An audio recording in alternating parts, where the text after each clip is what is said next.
L'idée de cette petite table ronde, c'est de mettre en avant les solutions qui existent déjà, des solutions innovantes qui sont mises en place dans les fermes et qui sont très loin du modèle agro-industriel qui prône les OGM. Donc merci à nos trois intervenants. Je vais commencer par te présenter Daniel, qui se trouve juste ici à ma gauche. Donc, tu es ingénieur agronome de formation, spécialisé en amélioration des plantes. Il se trouve que tu as travaillé comme responsable européen d'un programme de sélection de colza entre 91 et 98 pour Cargill. Et ensuite, du coup de 98 à 2000, pour Monsanto, puisque Cargill a été, la division de semences de Cargill a été rachetée par Monsanto. Et ensuite, en 2000, tu reprends la ferme familiale située dans l'Essonne et tu t'installes en agriculture biologique. Tu es donc paysan bio, maraîcher et céréalier, et tu es le référent sur les OGM à la FNAP. Je suis toujours aussi motivé, ça fait plus de 20 ans maintenant que je lutte contre les OGM. Je vais encore lutter pendant 20 ans. Super, merci Daniel.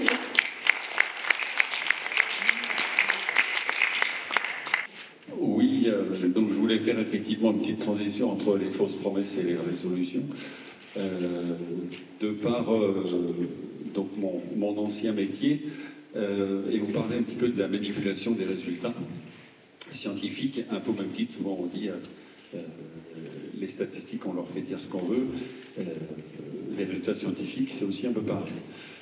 Donc moi, j'étais sélectionneur colza, et une des maladies principales sur le colza, c'est le FOMA, qui est une maladie racinaire, qui est la plus préjudiciable pour cette culture. Donc le rôle des sélectionneurs, c'était de sélectionner des variétés tolérantes à cette maladie. Et bien évidemment, dans les années 95-2000, l'objectif aussi des promoteurs des plantes transgéniques, c'était de faire des variétés résistantes au FOMA via la transgénèse. Donc on a vu paraître des publications avec des résultats spectaculaires de plantes transgéniques qui étaient tolérantes au FOMA, mais quand je dis spectaculaire, c'était 50 à 60% d'amélioration du comportement des variétés. Sauf que si vous regardez d'un peu plus près le résultat scientifique qui était réel, ces scientifiques qui avaient réalisé cette expérience avaient pris comme variété des moules qu'ils ont transformées en variétés résistantes via la transgénèse, une des variétés les plus sensibles au FOMA. Donc, lorsqu'ils ont comparé leurs résultats, donc ils ont comparé la variété la plus sensible, ils l'ont modifiée et ils ont obtenu une variété qui avait une tolérance qui était très améliorée. Et par contre, si on regarde dans l'absolu la performance de la variété transgénique tolérante au FOMA, elle était toujours inférieure aux meilleures variétés du marché tolérantes au FOMA qui avaient été obtenues par sélection traditionnelle. Donc, juste pour dire que ces résultats scientifiques, en fait, ne sont pas destinés forcément aux paysans, mais destinés aux investisseurs. Et on est un peu dans le monde aujourd'hui des startups, et je pense que dans la stratégie des fausses promesses, les résultats qui nous sont présentés, comme les plantes tolérantes à la sécheresse, etc., qui sont résistantes à tout, qui nous feront demain un monde meilleur, et ces résultats sont d'abord destinés aux investisseurs et plus qu'aux paysans.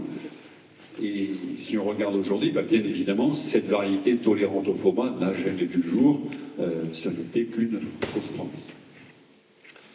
Donc ça, c'était juste un petit mot d'introduction.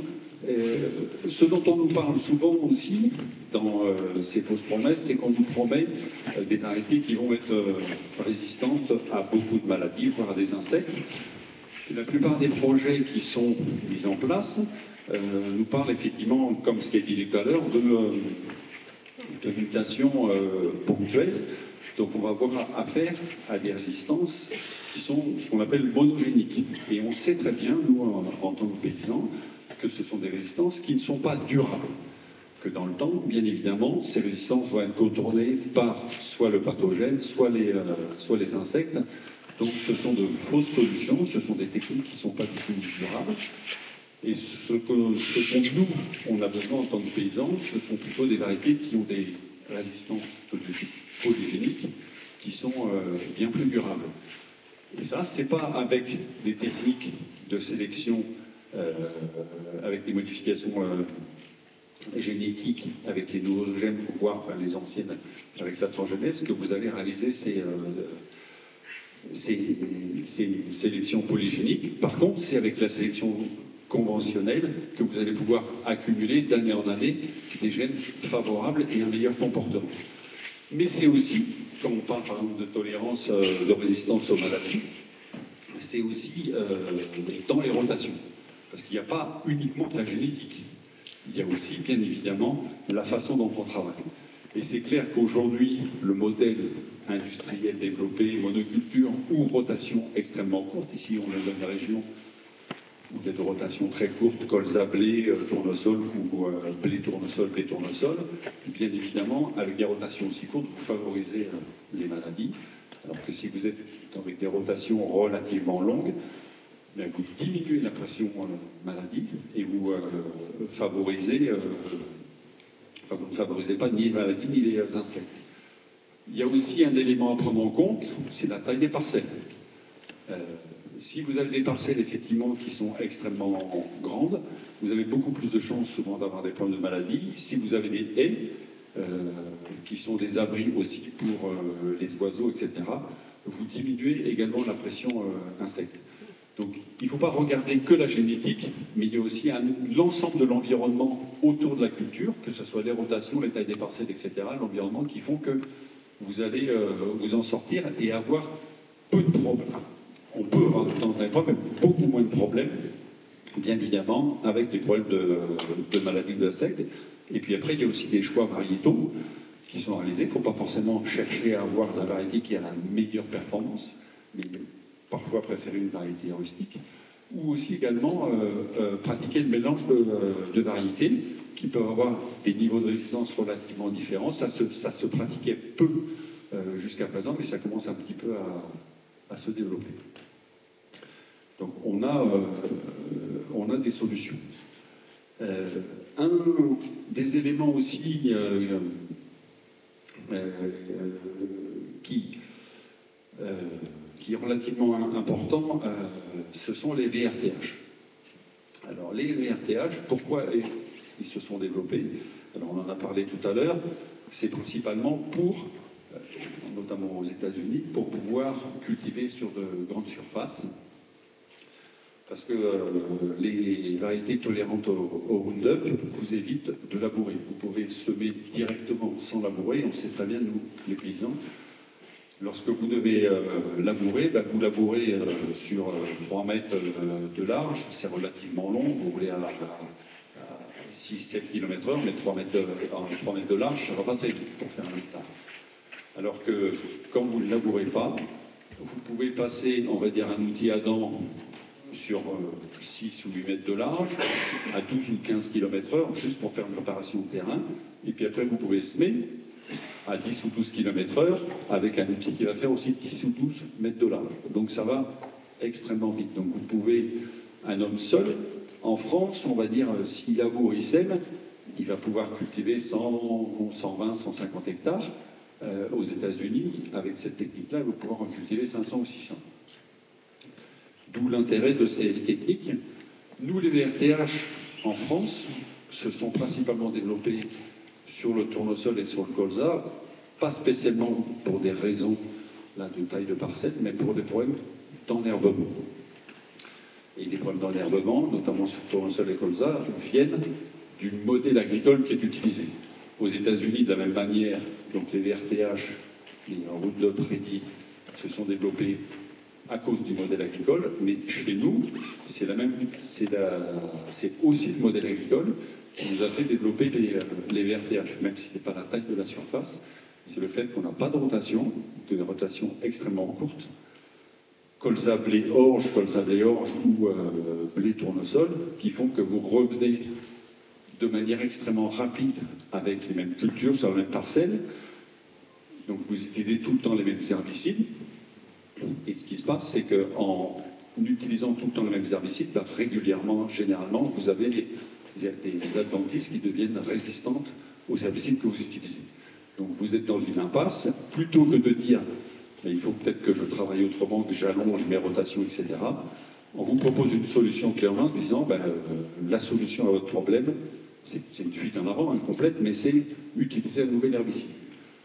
Alors, ce qui nous avait été dit au départ avec les tolérances au tournesol, c'est que l'évidemment, c'est qu'on allait utiliser moins d'herbicides parce qu'on allait mettre juste l'imidazolinone, donc l'herbicide dont le tournesol était devenu tolérant, mais en fait, les agriculteurs utilisent toujours les anciens herbicides et ils rajoutent l'imidazolinone. Donc en fait, on utilise plus d'herbicides. Donc, les vraies solutions, nous, on en a. Donc, en agriculture biologique, ce sont, de la même manière que pour les insectes ou les maladies, ce sont les rotations. Et donc là, en agriculture bio, c'est extrêmement important pour ne pas avoir d'enherbement, d'avoir des rotations longues. Il faudrait travailler sur des rotations au moins de 8 à 10 ans. Et généralement, l'idéal, c'est de commencer par du trèfle ou de la luzerne. Par chez nous, moi je suis en Essonne, donc on a la chance d'avoir une usine de déshydratation. Donc généralement, on commence à une rotation par 3 ans de luzerne, qui vous permet de faucher systématiquement 3 fois par an la culture. Donc si les adventices qui sortent, elles sont systématiquement coupées par la faucheuse. Et puis la luzerne poussant très vite, elle vient étouffer les mauvaises herbes. Donc ça vous permet de nettoyer relativement bien votre sol. Ensuite, derrière, nous, on fait généralement un blé en 4e année. Puis, derrière, si le champ est toujours relativement propre, on fait souvent une céréale secondaire, une orge de printemps, un triticale. Et après, derrière, on revient avec une légumineuse, parce qu'on utilise peu d'engrais azotés. On a accès, on va dire, à un peu de matière organique. Puis nous, en Île-de-France, la matière organique est un problème parce qu'on n'a plus d'élevage. Mais bon, donc, malheureusement, on achète un peu de fiente de volaille qui vient de Bretagne, ça c'est un autre débat, mais bon, on met souvent un petit peu de fiente de volaille. On revient en 6e année avec une légumineuse, donc ça va être soit un pois ou une férole, généralement par chez nous, et derrière on refait un blé, un tournesol, et puis soit on revient avec de la luzerne, ou éventuellement un sarrasin. Donc ça c'est une rotation type que l'on peut avoir par chez nous. Et là, puis on a projeté une autre qui est un peu du même ordre.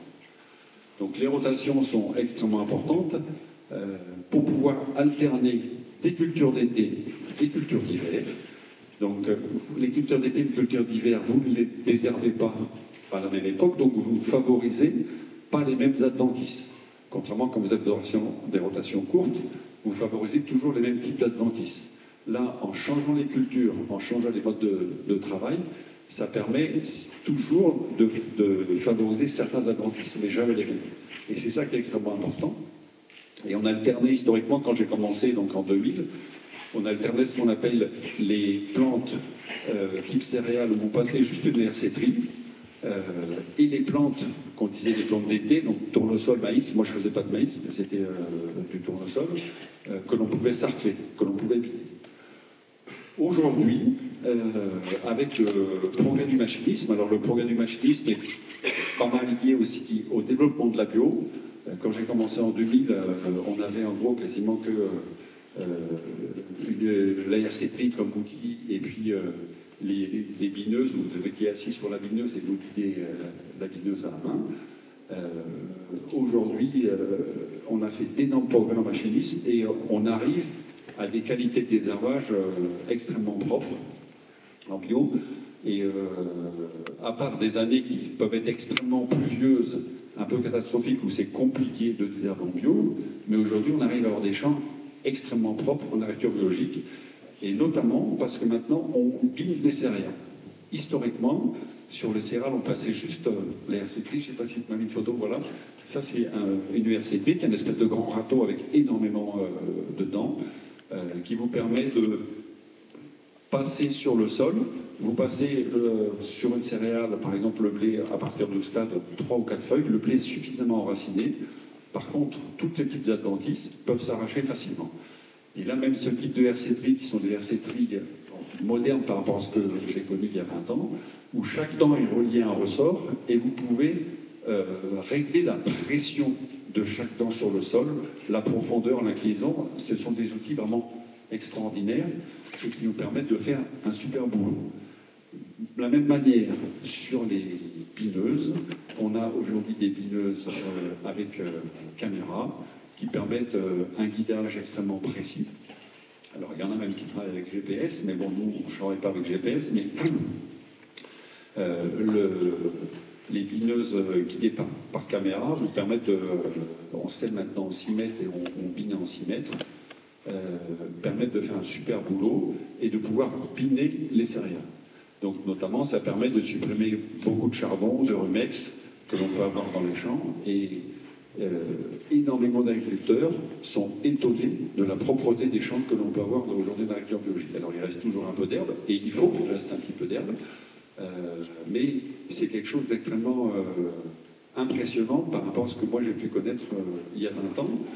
Et c'est une des raisons où, enfin, notamment je ne connais pas parfaitement toutes les régions de France, mais en Ile-de-France, c'est une des raisons pour laquelle on a vu un essor extrêmement important dans les dernières années de l'agriculture biologique.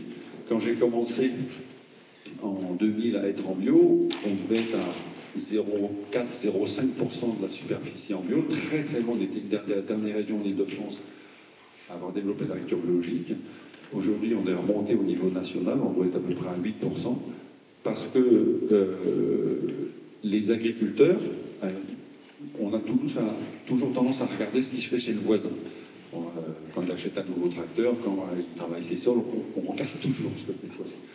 Et je sais très bien que pendant longtemps, les agriculteurs passaient devant mes champs pour voir comment ils allaient être sales et pour voir comment j'allais me planter. Et au bout de 5 à 10 ans, quand ils voient que je gagne correctement ma vie, si j'ai un tracteur à changer, je change un tracteur. Aujourd'hui, j'ai 5 voisins. Sur les 5 voisins, j'ai 4 agriculteurs qui sont convertis à l'agriculture biologique. Tout simplement parce qu'ils ont pu constater qu'effectivement, c'est un système qui marche, et qui marche relativement bien. Je ne vais pas aborder le problème aujourd'hui qu'on a de la chute de la baisse de l'agriculture biologique, mais en tous les cas, pour ce qui s'est passé par rapport aux problématiques de désherbage, qui est, on va dire, pour les agriculteurs, une des premières préoccupations. Avoir un champ blindé d'herbe, c'est extrêmement compliqué pour les agriculteurs. Et une des satisfactions des agriculteurs, c'est quand ils ont un champ propre. C'est un peu le problème de l'agriculture conventionnelle, où effectivement, un agriculteur est extrêmement content de l'agriculture conventionnelle quand il a un champ où tout est pareil et qu'il n'y a pas une herbe qui dépasse. Donc ça, il y a un changement de mentalité, je pense, à aussi opérer. Mais de la manière dont on travaille et on a peu d'herbe dans nos champs, je ne dis pas qu'il n'y en a pas, il faut qu'il y en ait un petit peu, hein, mais ça a permis le développement de l'agriculture biologique. Donc aujourd'hui, ceux qui nous disent qu'il nous faut absolument des variétés tolérantes aux herbicides pour pouvoir cultiver, je dis c'est complètement faux, parce que ça fait plus de 20 ans que je suis en bio aujourd'hui, ça fait 23 ans que je suis en bio, et j'ai des champs qui sont plus propres que quand j'ai repris la ferme de mon père.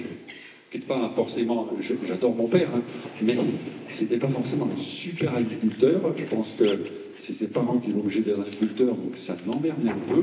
Donc il n'y avait pas des champs super propres.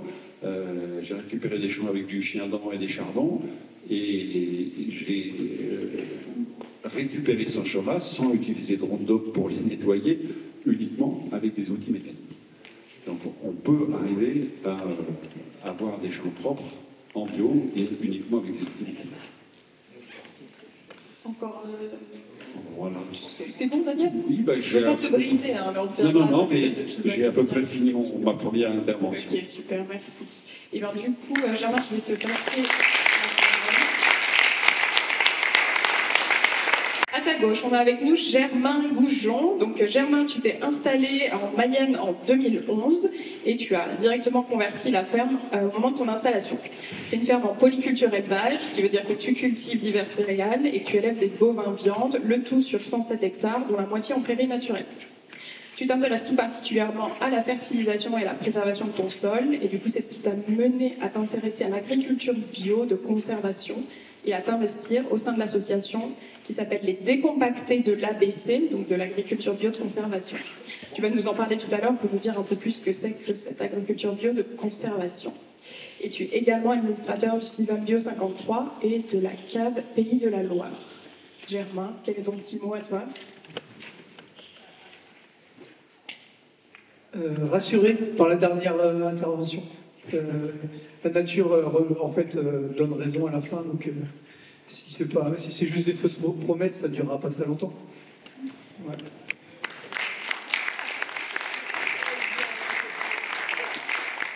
Déjà, beaucoup de choses qui ont été dites. Hein. On est sur un peu les mêmes visions. Même dans la journée, on a entendu beaucoup de choses aussi qui relient ça. D'abord, les solutions, c'est trop fort, pardon. Les solutions j'ai rien à vendre en solution. Il n'y a pas de brevet sur les solutions, c'est des choses qu'on développe en groupe, mais on cherche plus on trouve petit à petit, mais c'est des processus longs. Le contexte historique ABC, alors on va tout de suite commencer par les sigles. AB, tout le monde connaît, agriculture biologique. AC, je pense que vous en avez entendu parler aussi, c'est l'agriculture de conservation, qui est plutôt pratiquée en conventionnel et qui implique le non-travail du sol, quasiment total, mais qui est tenu par deux béquilles, les engrais chimiques et le Roundup. Voilà, mais ils font quand même de très belles choses. Il y a de très bons agriculteurs qui progressent bien aussi dans ces systèmes-là, mais voilà, ces deux béquilles sont un peu gênantes quand même. Et nous, notre béquille en agriculture biologique, c'est le travail du sol, comme ça venait d'être présenté. Donc l'idée, je crois que c'est la slide d'après. Voilà. Donc voilà, c'est ces deux problématiques qu'on essaye de supprimer pour arriver vers l'ABC. Donc des petits rappels, pourquoi il y a le travail du sol, donc ça vient d'être dit, hein, c'est pour réduire les pressions d'adventice. Ouais, je ne vais peut-être pas tout détailler, ça va être trop long. C'est aussi le travail du sol permet de minéraliser, mettre de l'oxygène dans le sol et minéraliser, donc là c'est la béquille par rapport à la fertilisation minérale. Voilà, et donc une petite citation là pour les chercheurs des INRA, l'idéal serait de constituer et associer l'agriculture biologique qui pallie la réduction des intrants par un important travail du sol et l'agriculture de conservation. Mais combiner ces deux approches exige de solides connaissances techniques. Et c'est très compliqué, et c'est là que la science participative intervient, puisque, comme on a pu le voir depuis ce matin, la recherche n'est pas trop orientée là-dessus. La recherche est orientée sur comment on pallie les effets négatifs de ce que les chercheurs ont trouvé le coup d'avant. Voilà, donc là, c'est comment on fait machine arrière pour en faire de moins en moins, pour copier le vivant et arriver à ce que notre sol fonctionne sans toutes ces outils. Le contexte aussi, c'est 50 ans d'agriculture chimique avec du travail du sol, et ça veut dire qu'on a mangé la moitié de notre matière organique qui était présente dans les sols. Et du coup, c'est une grosse partie du problème. C'est aussi pour ça que les plantes sont malades, c'est aussi pour ça qu'il y a le réchauffement climatique, et c'est aussi pour ça que nos sols ne stockent plus d'eau.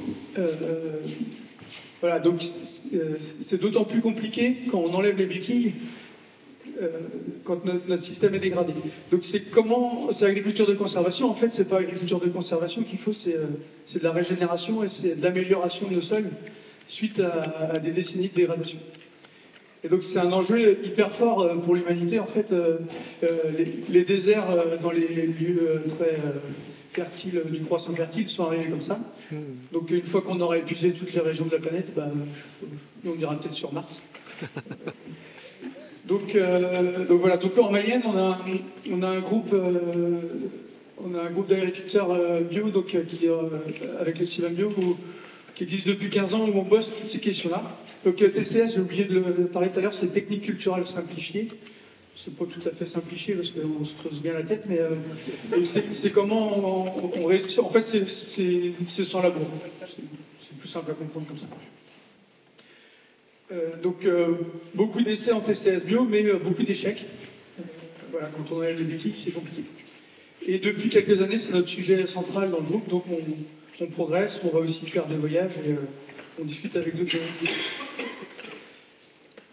Voilà, un petit focus sur la ferme, donc ça a été dit tout à l'heure, conversion en 2011 à l'installation. Donc un système en polyculture élevage donc, qui allie l'élevage bovin et les cultures. Ça c'est pour moi aussi un pilier des systèmes performants sur la fertilité du sol, dans le sens où la prairie permet de régénérer les sols. Les vaches aussi amènent une diversité de micro-organismes et par les effluents aussi. Donc voilà, on a mangé végétarien ce midi, c'était super bon, mais il faudrait quand même manger un peu de viande issue des systèmes. Nicolas, il va mourir. Comment? Tu peux avoir des vaches sans les manger? Ouais, bon bah. Enfin voilà, je suis quand même éleveur. Je tenais à faire cette petite précision. Mais c'est pas grave, il n'y a pas de problème. Donc en fait, sur la ferme, on a 50% de la ferme qui est en prairie naturelle. Agronomiquement parlant, c'est-à-dire qu'on ne peut pas le travailler, soit c'est trop en pente, soit c'est inondable, soit il n'y a pas assez de profondeur de sol. Donc c'est pour ça qu'on a cette partie de prairie naturelle. Et donc c'est pour ça que notre système est basé en majorité sur l'élevage, c'est pour valoriser cette herbe que nous on n'arrive pas trop à manger. Et du coup, sur la partie cultivée, on a une rotation aussi avec des prairies, comme ça a été présenté par Daniel. Donc des prairies qui sont plutôt pâturées, qui permettent de rebâtir la fertilité pendant 2-3 ans, pour ensuite produire des cultures qui fonctionnent bien. Donc la rotation, maïs, même si on l'abandonne avec le sec, on est sur des terrains plutôt séchants, donc on remplace par du tournesol. Blé, colza, blé févrole, orge de printemps, brassicole.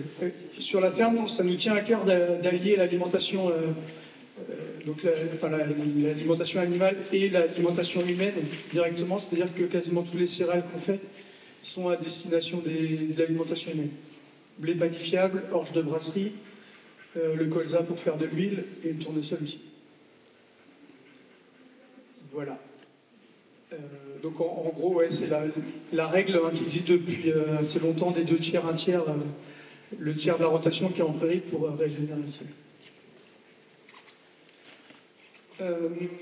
On a parlé du colza tout à l'heure. Le colza, c'est une culture qui est en conventionnel, qui utilise beaucoup de phyto. Et à la base, en bio, on se dit ça va être compliqué de faire du colza. Donc j'aime bien les défis. Donc à un moment donné, je me suis dit allez, on essaye de faire du colza. Et en fait, avec le même fonctionnement qu'on peut avoir en conventionnel avec les dates de semis, c'est-à-dire qu'on travaille le sol l'été pour enlever les mauvaises herbes. Et après, on sème aux dates normales, et j'arrivais pas, ça marchait pas. Donc à un moment donné, je dis ça m'énerve, le colza, la semence, ça coûte pas cher quand elle est fermière. Je sème aussitôt la moisson avec des plantes associées, et puis ça sera un couvert où ça fera une culture. Et paf, cette année-là, on fait 30 quintaux, qui est un super rendement. Donc, et c'est pour montrer en fait que du coup, en laissant les choses faire, des fois ça se passe beaucoup mieux. Et ça permet d'être opportuniste, donc ça limite les coûts d'implantation et le travail du sol. Et comme on n'a pas de... Comment dire on s'attend à rien, puisqu'on l'a fait de manière assez légère, et on est toujours content. Et du coup, il y a plusieurs fins. Soit ça va pas, il est cassé à l'automne, on refait une céréale, soit il est cassé en sortie d'hiver pour faire une orge de printemps, ou alors au printemps pour faire un maïs, ou alors, dans le meilleur des cas, il est moissonné. Donc oui, on en reparlera peut-être après. Le fait d'avoir les sols toujours couverts, ça c'est une base de l'agriculture de conservation. Il y a plusieurs piliers, donc c'est réduction du travail du sol, intensification végétale, donc avec un sol toujours couvert, et rotation diversifiée. On l'associe, donc le colza, avec des févroles, du tournesol, des fois un peu de trèfle ou de luzerne.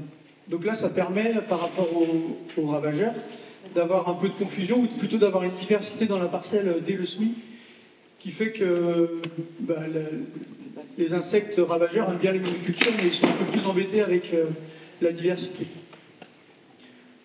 Donc voilà, des perspectives de semis en direct, même si c'est un peu compliqué. Et si là on fait des essais de semis avec le split tip, qui est une dent, j'ai une photo à la fin, je vous montrerai, qui est une dent qui vient juste travailler la ligne de semis, et on ne travaille pas du tout l'interne. Donc ça c'est assez intéressant en perspective. Voilà des photos. Donc ça, c'était la première année en 2020 quand j'ai commencé cette technique-là. Et donc on voit ça c'était au mois d'octobre en roule. Et je commençais à me poser des questions, il y avait beaucoup d'heures plus de blé, ça va jamais faire. Et puis en fait, la photo en dessous, ça doit être au mois de mars. Et là, on est un peu plus rassuré. Et en 2021, on a semé après, par la même technique, après un blé où il y avait du trèfle incarnat dedans. On avait semé du trèfle incarnat avec le blé pour avoir de la diversité aussi. Et donc on voit, quand j'ai semé le colza, en fait, tout le trèfle incarnat a relevé en dessous. Et donc ça a plutôt bien marché. Et depuis, je pratique cette technique et ça marche plutôt bien. On va dire qu'on enlève un quart de la surface tous les ans. Les parcelles. En fait, après toutes les serrages, je mets du colza associé et je garde plus les bouts. Mais on garde les trois quarts. J'ai une question sur le mot orche. Oh, ah oui, pardon. Le diapo, il était en destination d'agri, donc des fois, il y a peut-être des choses. C'est un type de semoir en semi-direct. Alors après, d'autres essais sur la réduction du travail du sol. Au printemps, c'est assez facile parce qu'on a le temps sec qui est avec nous. Donc on peut détruire soit une prairie, soit un couvert par des travaux superficiels. Voilà, ça crève bien. Bon, donc le maïs, je suis en train d'arrêter. J'en ai refait un peu cette année. C'était pas une année de sécheresse, donc c'était bien. Le blé. Donc le blé, comme l'a dit Daniel, il vient souvent après prairie dans la rotation. Là, on a du mal à passer du labour quand on est derrière prairie, parce qu'en fait, on a fait pas mal d'essais où on vient déchaumer le sol, la surface pour détruire la prairie. Et en fait, on vient passer plus de fois que si on labourait. Donc je maintiens le labour à certains moments de la rotation, alors en réduisant la profondeur, mais pour éviter de passer trop de fois. C'est-à-dire que je préfère labourer que de passer 4 fois un outil. Voilà. Et donc on l'associe aussi avec des prairies de blé ou avec des trèfles, dans l'idée d'avoir une prairie implantée pour l'année d'après. Et aussi parce que donc le but c'est d'avoir un sol toujours couvert. Et après la moisson, avec le temps sec qu'on a l'été, on n'arrive plus à se mettre couvert. Et quand on a une prairie qui est déjà implantée, en fait il y a une continuité de végétation. Et donc tous les micro-organismes peuvent continuer à vivre et ne sont pas cramés par les 45 degrés tout l'été. Et en plus, on n'a pas à travailler le sol puisqu'il y a quelque chose en face. Donc voilà, ça c'est en bas, le pointeur c'est derrière. Là c'est juste avant la moisson. Bon, après il y a des petits réglages à faire parce qu'on vient quand même diminuer un peu le rendement du blé. Donc ça fait partie des celles du groupe qu'on mène à grande échelle entre guillemets, c'est-à-dire qu'on est peut-être 7-8 à le répéter tous les ans et ça permet d'avoir de la donnée. Et c'est super intéressant. Donc l'acquis qu'on a sur les TCS, donc on est à 100% sans labour et avec des techniques des fois très simples, c'est-à-dire très peu de travail sur tournesol, maïs et colza. Sur le blé, on arrive quand même en grande majorité, quand on n'est pas derrière prairie, à faire sans labour. Par contre, pour l'orge de printemps, où là on est au printemps précoce, c'est plus simple pour essuyer le sol. D'autres choses qui fonctionnent bien, c'est de mulcher le couvert en surface et de laisser les micro-organismes faire le travail pendant 3 à 4 semaines. Et c'est super important d'attendre ce temps-là de digestion, sinon si on vient semer à ce moment-là, la graine a du mal à lever. Mulcher, mélanger en surface avec un peu de terre. C'est l'inverse, enfin c'est pas l'inverse, c'est différent du paillage. Oui. Le paillage, on vient le laisser en surface pour pas que les adventices lèvent et qu'on le protège. Mulcher, c'est le rapporter au sol, mais en surface. Rotavator. Rotavator, où là, on a accès à un panel d'outils, à peu près tout ce qui existe, enfin, par les cumas en fait. Ça c'est vraiment super, on a des rangs à 3 cumas autour de nous. Et c'est vraiment un outil super pour progresser. Donc le but c'est de passer le moins possible.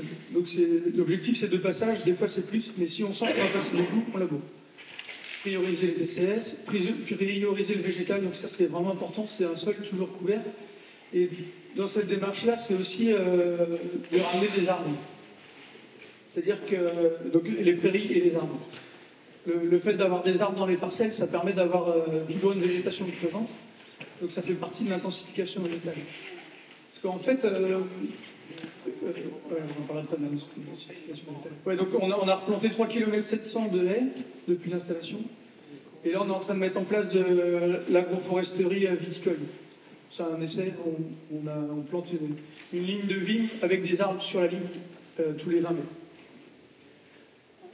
Et le labour, on l'a réduit en profondeur. Oui, donc accentuer l'intensification végétale, c'est-à-dire que c'est important d'être intensif sur le végétal parce que, en fait, c'est comme un cercle vertueux. Et des fois, en bio, on est à l'inverse, on baisse un peu en rendement et on se dit on va travailler tout l'été pour pas qu'il y ait de mauvaises herbes. En fait, on creuse et on tape aussi dans la matière organique. Donc le but, c'est de toujours avoir des plantes à pousser.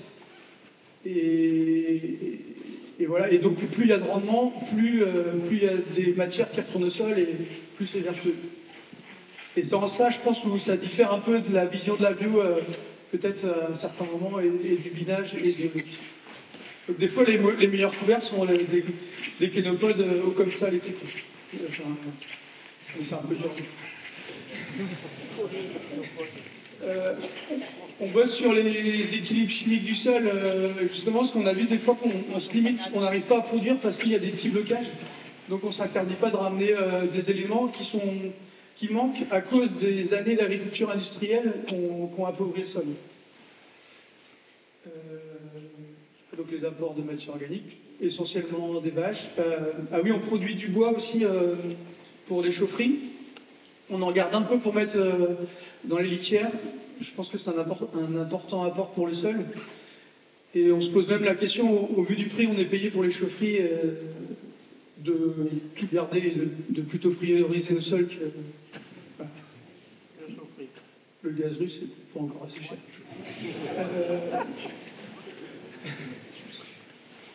Oui, la meilleure solution pour réduire le travail du sol, c'est d'avoir déjà semé donc, dans la culture d'avant. Ça, c'est le meilleur moyen. Et le SD, donc, qui est là, qui est le semis direct, on vient déposer une graine dans le sol sans du tout travailler, ou juste la toute petite bande. Et donc ça, on y arrive derrière un tournesol qui est propre. Ou alors un tournesol qui est sale, mais d'adventices d'été. Et les adventices d'été passent pas l'hiver, donc c'est pas très grave. Et j'avance. Ouais,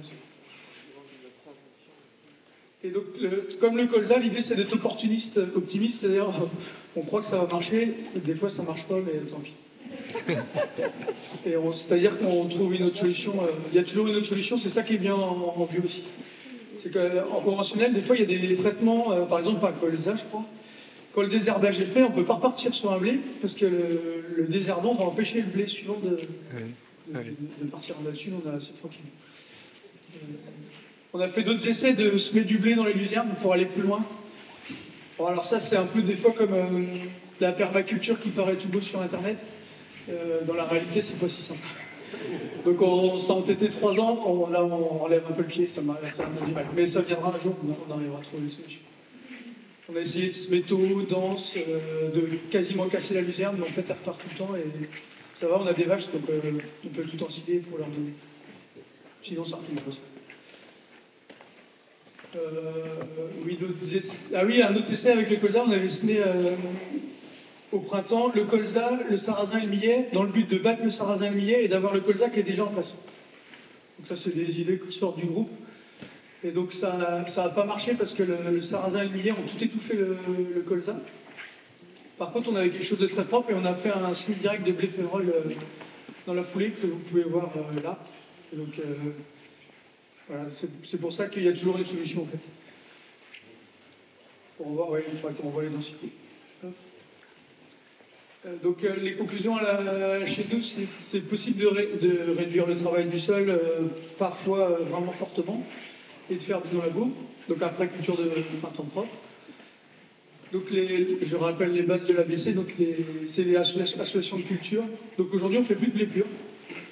On fait tout en blé févrole, ce qui nous permet de semer plutôt, on sécurise en fait qu'il y a toujours une des deux cultures qui marche. En fait, quand on sème de bonne heure, on a peur au puceron qui amène la jaunisse. Mais le fait d'avoir la févrole, s'il y a un peu de puceron, la févrole compense.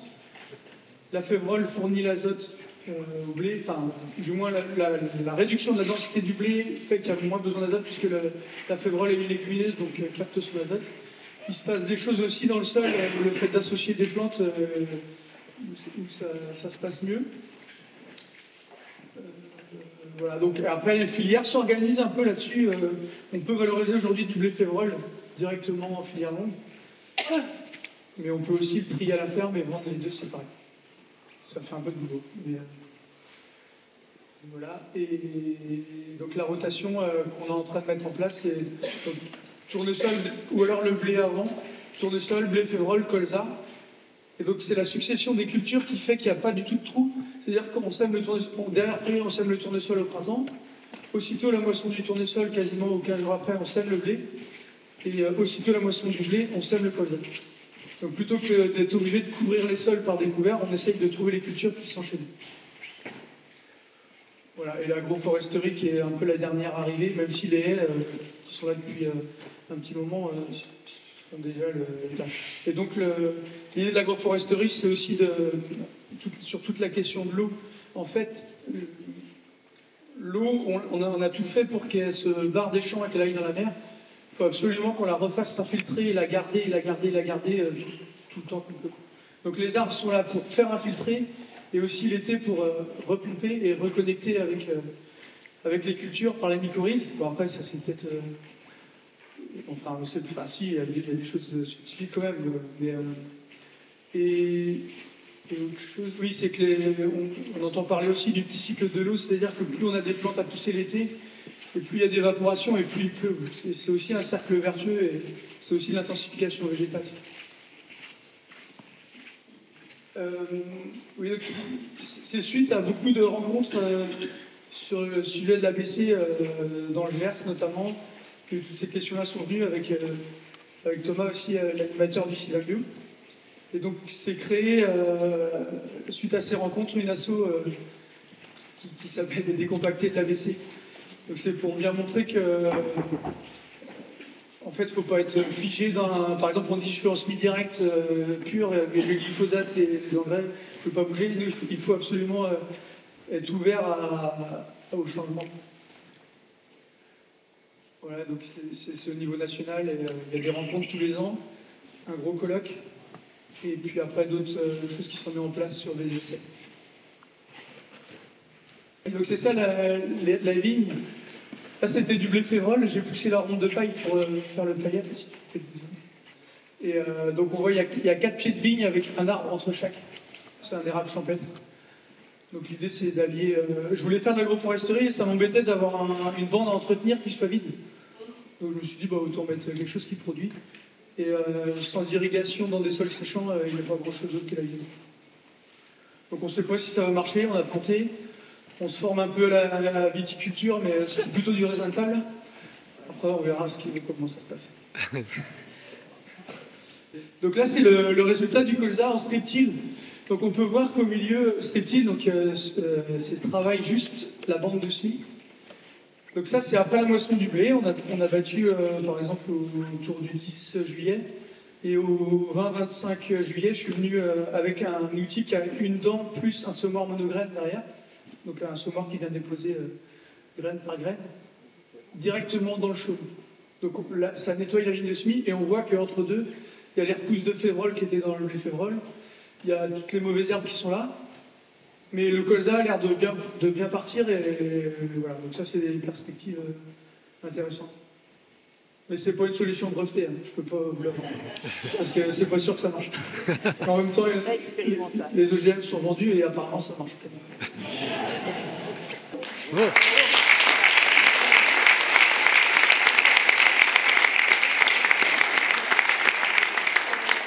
Je vais faire une petite ronde de 5 minutes. Après Bruno, je te repasse la parole. Daniel, je te prends le micro. Alors, c'était où? Annick, c'est ça?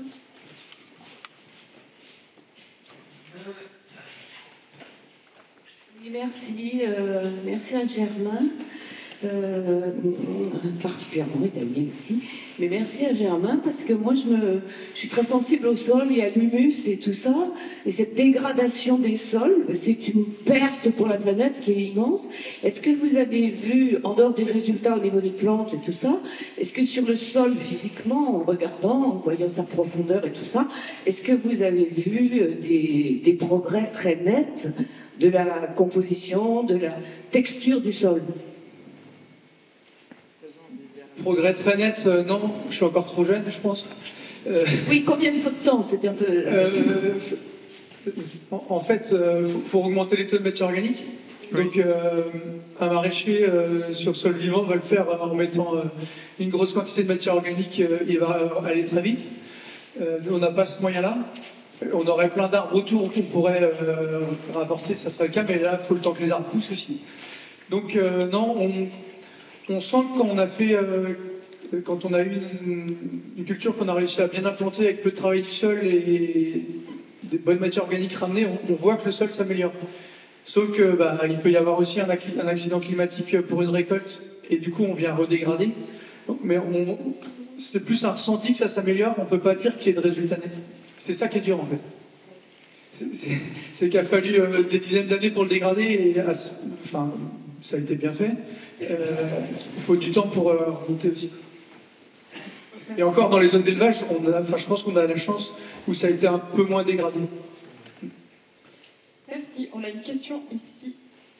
Oui, bonjour, merci, je suis désolé, moi je suis citadin, même je suis pire, je suis parisien. Alors moi je n'ai pas bien compris comment, dans des associations de culture, on peut récolter deux plantes différentes à deux moments différents. Parce que moi, en gros, je vois une moissonneuse-batteuse, elle passe tout et elle craque.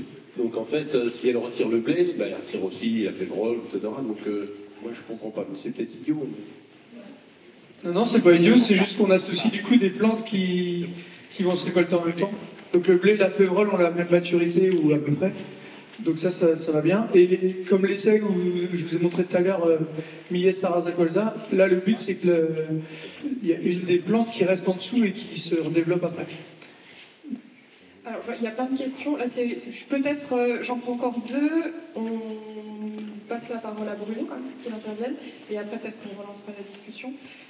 Monsieur, des questions, s'il vous plaît, pas des commentaires très... Une question très rapide, c'est vous n'avez pas de développement de Rumex non maîtrisé avec les techniques simplifiées? Ça veut dire quoi, non maîtrisé? Est-ce que vous observez, au moins sur certaines parcelles, un développement excessif de Rumex, quoi?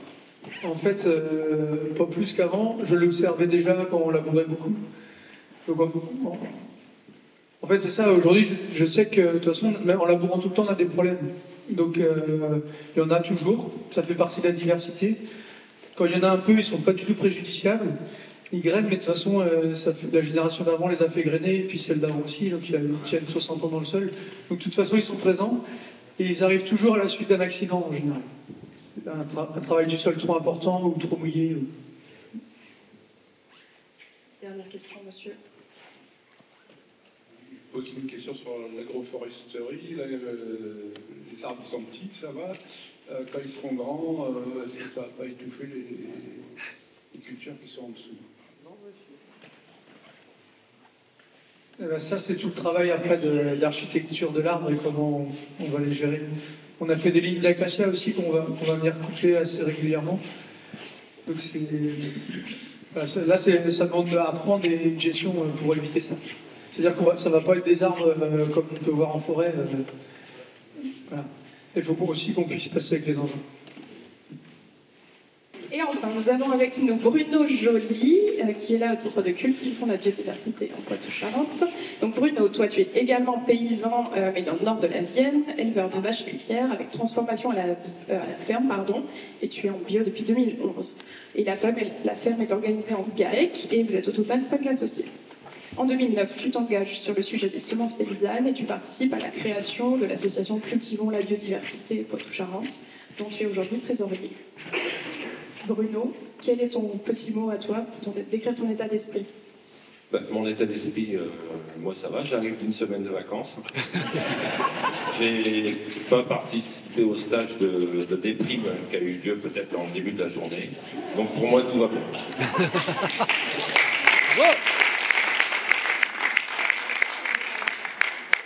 Je vais présenter rapidement l'association, donc Cultivons la biodiversité en Poitou-Charentes.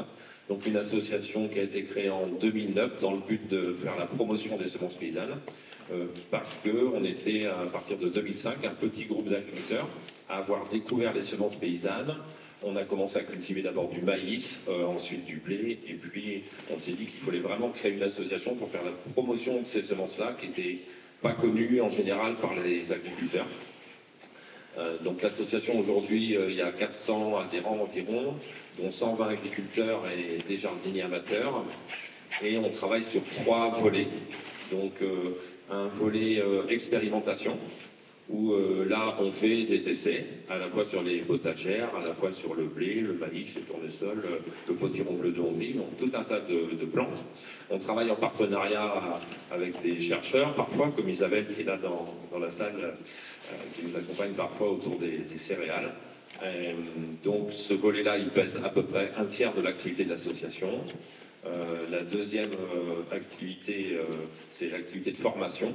Donc on organise des formations, des journées d'échange entre agriculteurs, où on peut se transmettre des savoirs, des informations, parfois des questions, parce que comme les interventions de mes prédécesseurs, on a aussi à travers nos recherches parfois plus de questions que de réponses. Et en fait, ça nous nourrit. Le fait d'avoir des nouvelles questions, ben, ça nous amène à des nouvelles pistes de travail.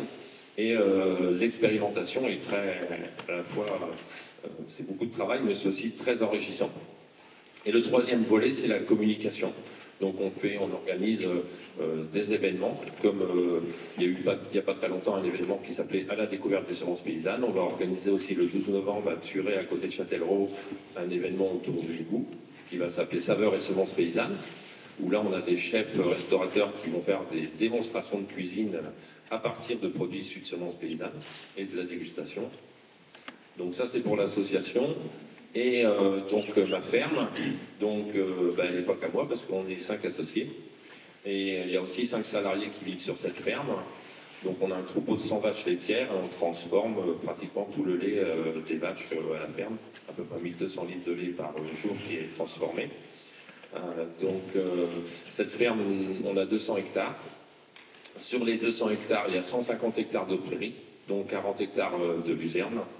La luzerne, c'est très important quand on peut en faire. On a 100 hectares d'argilo-calcaire et 100 hectares de limon battant, des sols qui conviennent plutôt à l'élevage. C'est pour ça que sur notre ferme, aujourd'hui, il y a des vaches laitières, parce que les sols sont adaptés à cette production-là, notamment à l'élevage. La rotation des cultures, comme on a vu dans les exemples d'avant, c'est la clé. C'est la clé. Pourquoi aujourd'hui les semenciers bidouillent des variétés, les traficotent des variétés, parce que les agriculteurs, pour certains, s'en sortent plus avec les mauvaises herbes, parce qu'il y a à la base un gros problème de rotation des cultures. Donc nous, on a donc 3/4 de prairies.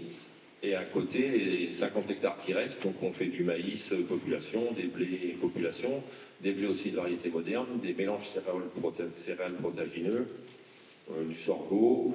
Donc on fait toute une série de cultures. Et la rotation des cultures, en gros, ça va être 7-8 ans de prairie en général et 3 ans de culture, en alternant des cultures d'hiver et de printemps. Et puis on va remettre à nouveau en prairie, ce qui va régénérer les sols. Aujourd'hui, l'objectif de la ferme, c'est pas les semences ni les semences paysannes. L'objectif, c'est vivre de notre métier. C'est le premier objectif. Et vivre décemment, donc être rémunéré correctement. Donc aujourd'hui, on a mis en place un système qu'on définit comme un système autonome-économe et qui apporte une efficacité économique, ce qui fait qu'aujourd'hui, on a un revenu, nous, pour les associés, mais aussi pour les salariés, qui est stable, régulier, on n'a pas de problème de trésorerie, on n'a pas de problème d'argent, tout fonctionne bien, parce qu'on a mis un système en place très efficace et très endurant, notamment sur les années de sécheresse, par exemple, on les passe très bien parce que le système mis en place permet ça.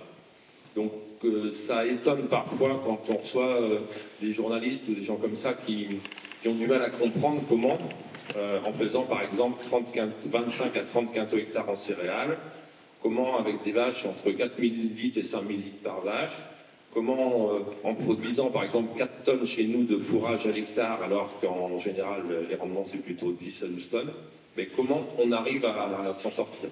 Donc on arrive à s'en sortir parce que le système est cohérent et on se passe totalement des intrants. Donc il n'y a pas d'engrais. Aujourd'hui on est en bio depuis 11 ans, mais Même si on est en conventionnel et pas certifié, ça marcherait pareil.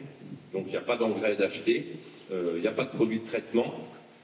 Et globalement, je dirais qu'il n'y en a pas besoin. Parce qu'il n'y a pas de gros problèmes ni de maladies ni d'insectes, ni de gros problèmes de mauvaises herbes.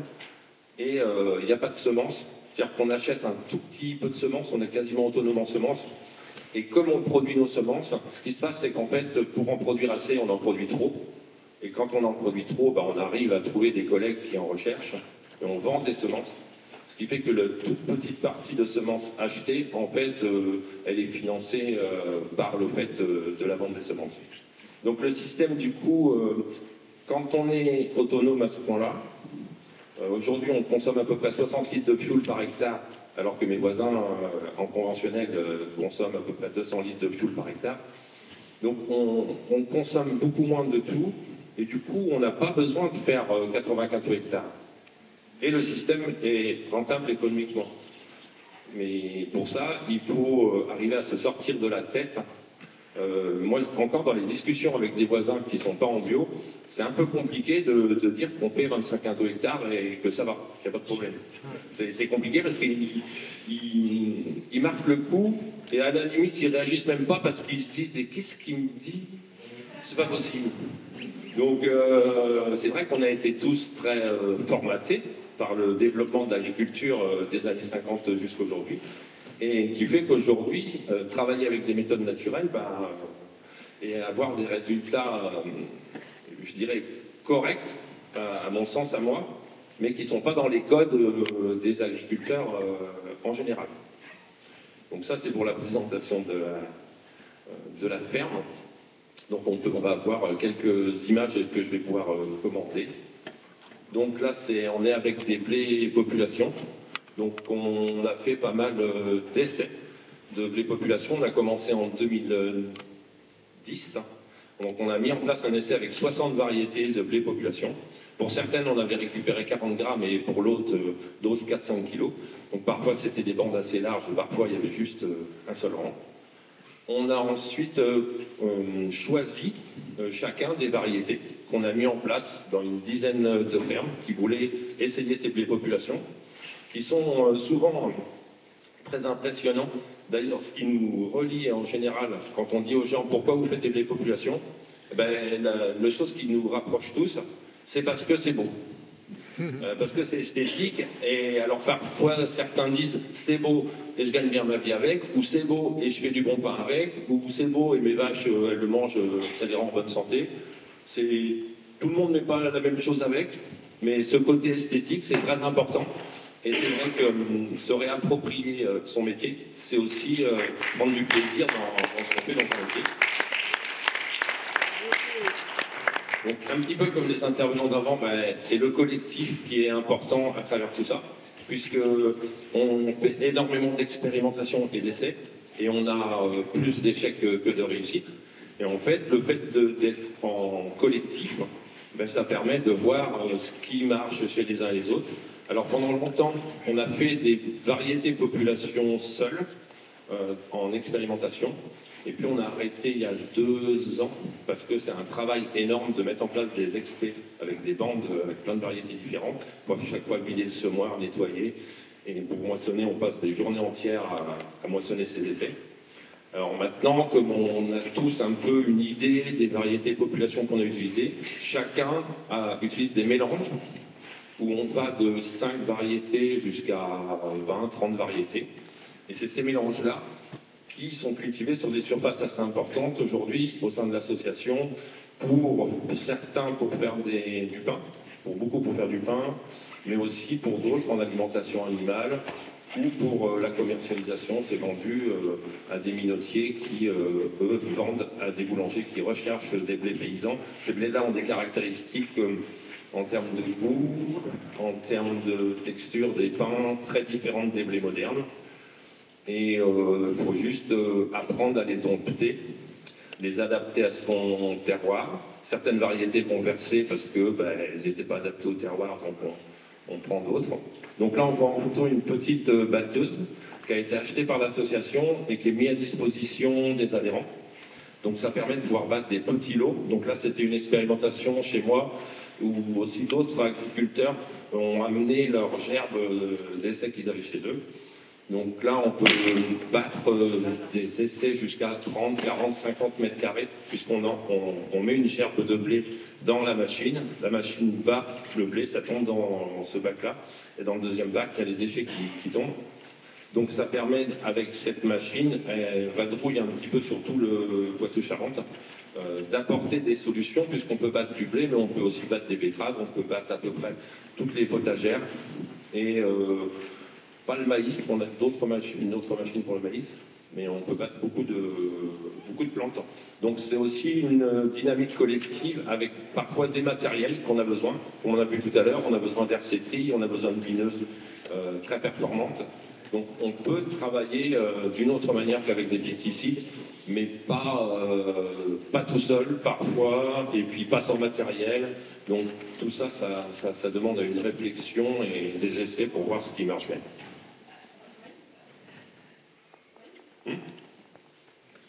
Donc là, c'était une journée de sélection du maïs. Donc l'animatrice nous a demandé d'aller choisir chacun un pied de maïs pour faire la semence, puisqu'on choisit les épis qui vont servir à faire la semence. Et puis, il fallait après justifier pourquoi on a pris ce pied de maïs. Et là, on se justifie auprès du groupe. Et ça permet d'avoir un échange. Et parfois, à la fin du tour, on se rend compte, oui, j'ai pris ça, mais en fait, j'aurais peut-être pas dû prendre celui-là. Donc, c'est pour montrer un peu tout ce qui est le fait de travailler en groupe, d'avancer ensemble, puisqu'ensemble, on fait beaucoup plus de choses. Chacun amène son expertise. Certains sont toujours restés dans le milieu agricole. D'autres agriculteurs ont fait des conversions, ont fait d'autres métiers avant. Donc on a tous des approches très différentes. Certains transforment, comme moi par exemple, je transforme le maïs en semoule et farine pour faire un dessert avec le lait de mes vaches. D'autres, c'est pour donner le maïs à des poules. Donc on a tous des approches très différentes et on apporte chacun une forme de richesse dans la réflexion et ça nous permet vraiment d'avancer sur ce sujet des semences paysannes et d'être autonome. Là on voit du maïs qui vient de chez moi, je pense, c'est du Grand Roubasque. Donc c'est un maïs que j'ai récupéré chez Léonard Boucher à Bucinaritz dans le Pays Basque. On a un collectif au niveau Nouvelle-Aquitaine. On est regroupé avec 6 autres associations autour des semences paysannes, dont une association qui est dans le Pays Basque. Et puis il y a aussi le réseau semences paysannes national qui nous regroupe tous, une centaine d'associations qui travaillent sur les semences paysannes. On profite aussi des essais, des expérimentations et de l'expertise de tous ces groupes en France. Il y a aujourd'hui des milliers de personnes qui font des semences paysannes, qui font des maïs population ou des blés population en France. Si on ne fait pas partie de ces réseaux, on ne peut pas s'imaginer ça. Alors ça reste ultra minoritaire en France au niveau agricole, mais c'est une vraie force aujourd'hui.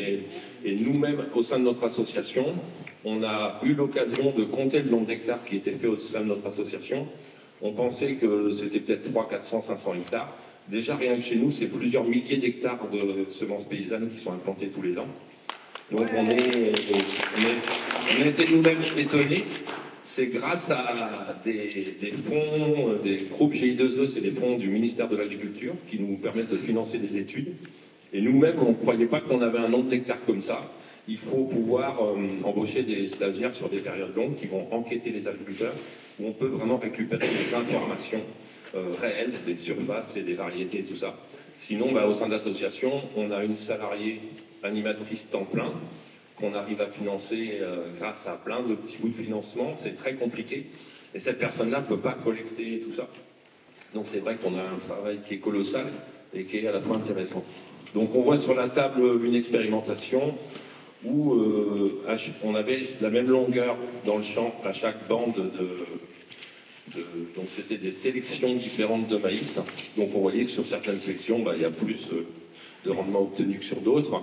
On a une expé qu'on va faire pour la deuxième année là, qui est en cours, où on a fait un essai. On s'est rendu compte qu'en semant les graines les plus grosses de maïs, on gagne en rendement sur le maïs, donc d'environ 10%. Et trier les graines, c'est pas très compliqué. c'est plus facile que faire de la sélection des plantes. Et du coup, c'est tous ces essais-là qui nous permettent d'aller vers des systèmes économiques rentables, puisque l'objectif pour nous, c'est pas de faire des semences paysannes que pour que ça soit beau, il faut aussi du rendement, même si on fait du blé qui est transformé en pain, si on veut pas mal de pain, il faut quand même pas mal de blé. Donc on a vu tout à l'heure différentes variétés, les maïs, il y en a de toutes les couleurs, les blés c'est pareil. C'est vrai que ça permet de sortir aussi de ce critère de se dire le maïs c'est jaune, les tomates sont rouges, le blé est doré. Non, pas forcément, on a des blés qui sont tout blancs, on a des blés qui sont rouges. Donc c'est vraiment toucher à la diversité, c'est aussi se rendre compte qu'on a voulu mettre l'agriculture dans des cases, on a voulu nous faire croire des choses. Et c'est pas vraiment vrai, c'est pas comme ça que ça se passe. Et quand on fait confiance aussi aux éléments naturels, à la nature, comme disait mon intervenant d'avant, en fait, parfois ça marche pas, mais souvent ça marche. Et on est nous-mêmes les premiers étonnés. Et pour moi qui ai eu une formation agricole, on m'a jamais appris ça à l'école. Donc heureusement qu'on a ces groupes, ces associations qui nous permettent d'apprendre ensemble, d'évoluer ensemble, parce qu'on n'a pas pu l'apprendre ailleurs. Donc là, c'est une petite batteuse d'un maïs, où sur une journée, on se regroupe et il y a 10 personnes qui viennent chacun avec leurs épis de maïs pour les battre. Et ces épis de maïs vont servir à faire la semence.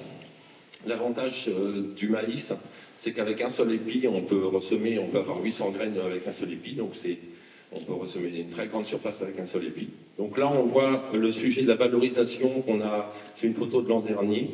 Donc chaque année, on moue les graines de différentes variétés. Ça nous donne de la semoule et de la farine. Et on les transforme en polenta pour la semoule. Et en tallow, c'est des crêpes de maïs pour la farine. Là, on voit à droite la farine. Donc vous voyez les différentes couleurs des farines. On les goûte, on les caractérise et on les compare à des variétés hybrides modernes. Donc on achète de la polenta et de la farine en magasin bio. Et ce qu'on se rend compte, c'est que ce qu'on nous vend dans le commerce, c'est pas bon, c'est pas mauvais. En général, c'est neutre. Tous les ans, quand on fait les notations, ça n'a pas vraiment de goût, ça a très peu de goût. Et du coup, voilà, ça passe. Hein. On peut pas dire. Et dans les populations, dans les maïs populations, il y en a des moins bonnes, quelques-unes, que ce qu'on a dans le commerce. Par contre, on a des variétés vraiment comme le Grand Roubasse qui sont exceptionnelles, où on a des saveurs particulières, on a quelque chose au niveau aromatique de très intéressant. Et du coup, ça nous permet d'orienter les adhérents qui veulent faire, par exemple, de la farine et de la semoule en valorisation à la ferme. Et ils nous disent quelle variété il faudrait faire pour faire ça. Comme nous, on les teste et on les note, donc on goûte ensemble et on a des fiches de notation.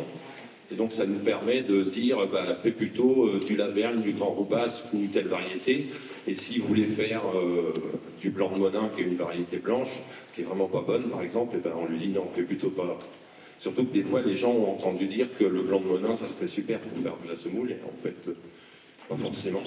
Donc essayer, c'est aussi comprendre, c'est aussi faire participer des gens non agriculteurs à ces journées, qui découvrent aussi les populations et qui sont aussi, à travers les actions qu'on mène, des porte-parole de l'association et qui parlent des semences paysannes à leurs amis, à leurs familles. Donc ça, c'est aussi porter la parole et vraiment faire connaître. Donc ensuite, les fourragères. Donc là, on a un essai à gauche, on croit que c'est le désert. Et en fait, c'est qu'on a semé de la luzerne et il est venu des abados, une grosse quantité d'eau et ça avait battu la terre. C'est une levée de luzerne population, donc c'est un essai qu'on a fait pour créer des variétés locales de luzerne. Donc là, on est soutenu par les fonds de SEA de la LGB pour faire ce travail-là. Et on a récupéré des graines de luzerne population ou du commerce de pas mal d'endroits. On a mélangé toutes ces graines-là et on a semé dans le champ. Et chaque année, on va récolter. L'objectif, c'est de créer une variété qui dure, parce que l'image que des gens ont des variétés de luzerne il y a 50 ans, c'est que ça durait plutôt 5-6 ans, une luzerne. Aujourd'hui, ça dure plutôt 3-4 ans, les luzernes du commerce.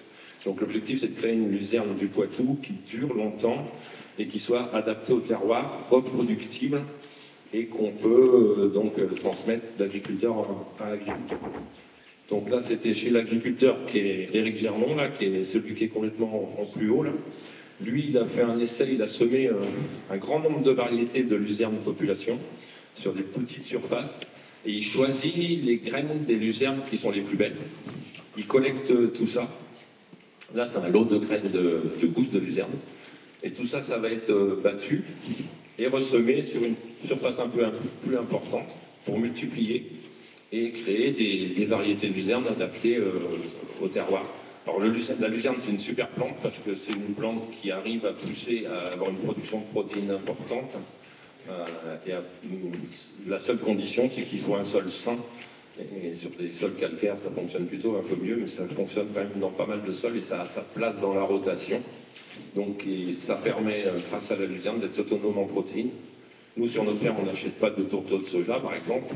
Grâce à la luzerne, il y a toutes les plantes qui sont riches en protéines. C'est pas normal qu'en France, aujourd'hui, on fasse de l'élevage grâce aux tourteaux de soja du Brésil, puisqu'on a tout ce qu'il faut pour produire des protéines en France. L'azote, c'est le premier composant de l'air. Et ça, c'est juste revenir à des fondamentaux, de la technique, de la maîtrise, des essais, et puis se sortir certaines choses de la tête aussi. Donc là, on fait beaucoup d'expérimentations sur la ferme. À gauche, on voit un champ de chicorée. Donc là, c'est une plante avec une racine pivotante qui est très puissante.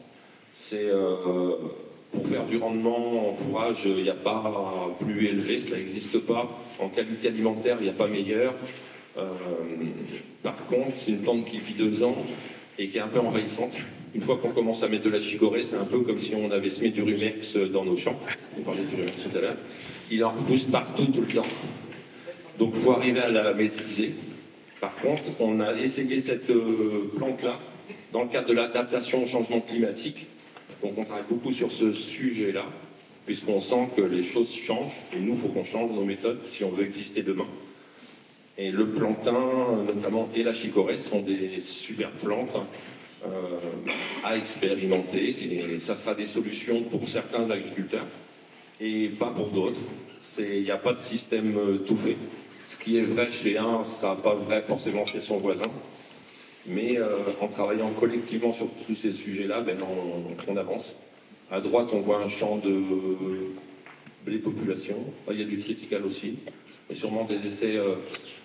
beaucoup de champs sont semés en mélange céréales protéagineux. Donc vous voyez par expérience, par exemple quand vous mettez de la févrole avec des céréales, j'ai fait une année de la févrole pure pour me faire de la semence de févrole pure. La maladie est arrivée dans le champ de févrole. Au bout de 3 jours, il n'y avait plus de feuilles vertes à cause de la maladie sur la févrole. Par contre, même avec un impact maladie très fort, dans les champs mélangés, il a fallu 3 semaines avant de griller les feuilles de la févrole. Donc 3 jours quand elle est seule et 3 semaines quand elle est associée. Il y a un effet barrière des plantes entre elles qui évite la propagation des maladies des céréales entre céréales, parce qu'il y a les févroles à travers, et qui évite la propagation des maladies de la févrole entre les plantes de févrole. Donc on fait beaucoup de mélanges de variétés, de mélanges de plantes. On sème très peu de plantes, à part le maïs seul, un peu comme disait tout à l'heure sur les blés févroles. Et ça, c'est pareil, dans la tête des agriculteurs, c'est compliqué. Normalement, un champ de blé, il y a du blé, un champ de maïs, il y a du maïs, un champ de tournesol, il y a du tournesol. Alors quand on commence à mélanger des plantes, comme certains disent, ah bah oui, mais pour moissonner, comment on fait? Mais ben, on se débrouille. Quand vous récoltez des févroles et du blé, ben, c'est pas du tout adapté pour régler la moissonneuse, parce que ça se règle pas pareil, la moissonneuse, pour le blé et la févrole. Et ben, on fait un réglage entre deux, et puis la févrole, il y a quelques graines cassées, et puis on les trie après, et puis le blé, on arrive à le battre quand même. Donc c'est-à-dire que tout ça, c'est une histoire de compromis. Il n'y a pas de choses idéales, il n'y a pas de recette toute faite. Mais par contre, ce qui est sûr, c'est que si on cherche les solutions et qu'on est en groupe, on les trouve. Il y en a, moi j'en ai trouvé un nombre de solutions énormes. En dehors des semences paysannes, on soigne les vaches avec des huiles essentielles au niveau médicaments. Donc on travaille à 80% avec les huiles essentielles. Ça permet de se passer pratiquement des antibiotiques. Et du coup, les antibiotiques, on les garde pour les cas graves, pour les cas où vraiment il faut faire des antibiotiques. On fait à peu près moins de 5% d'antibiotiques en traitement. Et du coup, les antibiotiques fonctionnent. C'est pareil un peu pour ce qui se passe en agriculture pour les cultures. Les dérives aujourd'hui viennent de dysfonctionnements de techniques. Donc le potiron bleu d'Hongrie, donc ça c'est un potiron dont on fait la sélection par le goût depuis déjà 8 ans. Donc on coupe une tranche comme ça qu'on va faire cuire. On garde le reste du potiron. On va goûter la tranche cuite de potiron. On en goûte comme ça à 25. Et on garde les graines des meilleurs, des 4-5 meilleurs. Et on s'est rendu compte qu'au bout de 4-5 ans, en faisant des notations assez précises, on a amélioré notre note de 1,5 point sur 5. Donc on améliore le goût en faisant une sélection par le goût. Donc ça c'est intéressant. Aujourd'hui j'en cultive sur ma ferme, là je vais en récolter peut-être 2 tonnes, sur 1500 mètres carrés, et je les vends moi à des restaurateurs. Donc ce potiron n'est pas connu, on va dire qu'il est aussi bon que le potimarron et la butternut qui sont connus, et il n'est pas connu. Alors parfois c'est un avantage de ne pas être connu, parce que les restaurateurs par exemple, ils aiment bien les choses pas connues, ça change. Donc au lieu d'être sur des goûts châtaignes pour le potimarron, là on est plutôt sur des goûts un peu noisettes. Donc ça, ce travail, on le fait depuis 8 ans, et ça nous a permis à un petit groupe de tomber un peu amoureux aussi du potiron bleu de Hongrie. Voilà, c'est en travaillant avec les plantes, en travaillant avec la nature qu'on peut aussi découvrir des choses et partager aussi entre agriculteurs ou aussi jardiniers amateurs des découvertes, des goûts. Au début ça paraît un peu bizarre, ça fait secte un peu, mais en fait ça permet vraiment de trouver des solutions, et des solutions aussi économiques agricoles, parce que je sais que l'an dernier j'ai vendu pour à peu près sur une parcelle de 1000 mètres carrés pour 3000 € de potiron, avec presque pas de frais, hein. Donc là on cherche des solutions dans les fermes pour gagner notre vie. Il y a des agriculteurs qui gagnent 50 € hectare, donc il leur faut 500 hectares pour vivre. Et en fait, il n'y a pas besoin de 500 hectares pour vivre, il faut juste essayer des choses, réfléchir, et puis au lieu que les agriculteurs se bouffent les uns entre les autres, en essayant de prier le bon Dieu pour que le voisin coule pour acheter sa ferme, il y a peut-être chacun à notre place à trouver des solutions, et en partenariat aussi avec des non-agriculteurs et aussi avec les gens des métiers de boulot. On a peut-être une...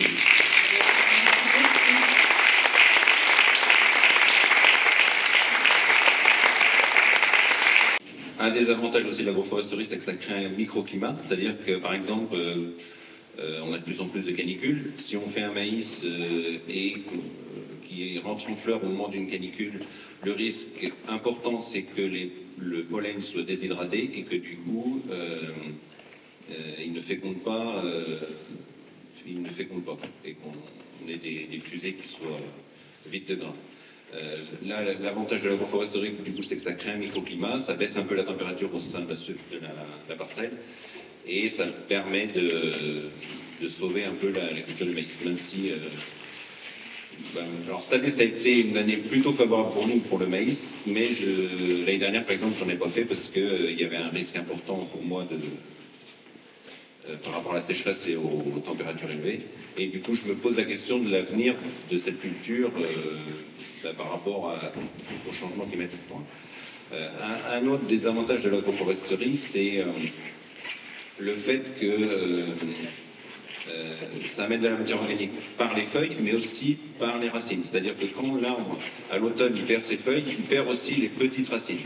Du coup, ça amène de la matière organique en surface pour la biodiversité de surface, mais aussi en profondeur pour les vers de terre, pour toute la microfaune qui est dans le sol.